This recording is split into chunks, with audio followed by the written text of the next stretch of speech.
ఒక కోతి చనిపోతూ కొన ఊపిరితో రోడ్డు పైన పడి ఉంది. దాన్ని చూసిన ఒక బైక్ రైడర్ వెంటనే దాన్ని పక్కకు తీసుకొస్తాడు. దాన్ని బతికించడానికి ఎంతో ట్రై చేస్తాడు. దానికి నీళ్ళు తాగిపిచ్చి లేపడానికి కూడా ట్రై చేస్తాడు. కానీ ఎలాంటి యూజ్ ఉండదు. అప్పుడే ఆ బైక్ రైడర్ ఏం చేస్తాడంటే శ్రీ హిత ప్రేమానందజీ గారు చెప్పిన ఒక మహామంత్రాన్ని ఆ కోతి పైన ప్రయోగిస్తాడు.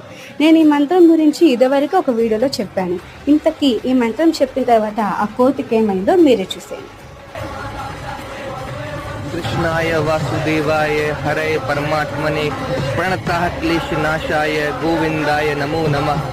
कृष्णाय वासुदेवाय हरे परमात्मने प्रणतः क्लेशनाशाय गोविंदाय नमो नमः। कृष्णाय वासुदेवाय हरे परमात्मने प्रणतः क्लेशनाशाय गोविंदाय नमो नमः। जय श्री राम।